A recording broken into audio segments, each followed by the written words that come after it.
అన్న సమారాధన చేయటం వల్ల జన్మతః ఇహపర లోకాల్లోని భవబంధాల రుణం తీరుతుందని నగర గణేష్ ఉత్సవ సమితి గౌరవ అధ్యక్షుడు దూసర్లపూడి రమణరాజు పేర్కొన్నారు. కాకినాడ సంజయ్ నగర్, బ్రహ్మ కాలనీ, కొత్తపేట మార్కెట్, రాజీవ్ గృహకల్పన ప్రాంతాల్లో ఆదివారం మధ్యాహ్నం గణపతి అన్న సమారాధనలు నిర్వహించారు.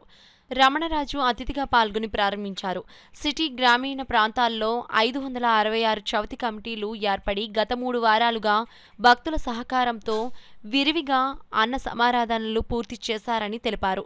వారికి సమితి అభినందన పత్రాలు అందజేశారు. తేదేపా నగర ప్రధాన కార్యదర్శి, సీనియర్ మత్స్యకార నాయకుడు తుమ్మల రమేష్ చేతుల మీదుగా ఏఎంజీ జంక్షన్లో అభినందన పత్రం అందజేశారు.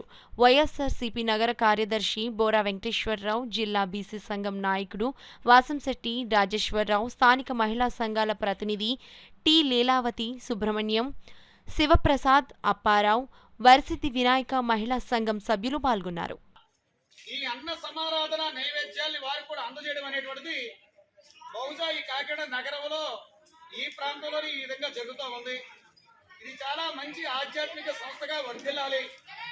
కాబట్టి వచ్చే ఏడాది ఈ సెంటర్లో ఒక గణపతి మందిరాన్ని నిర్మాణం చేసుకుని ఈ యొక్క మహిళలందరూ కూడా ఒక సమాఖ్యగా ప్రభుత్వ సహకారాన్ని కూడా పొంది ఒక రిజిస్టర్డ్ సంస్థగా సమాజానికి ఆధ్యాత్మికంగా ఉపయోగపడేటువంటి వాతావరణంలో వృద్ధి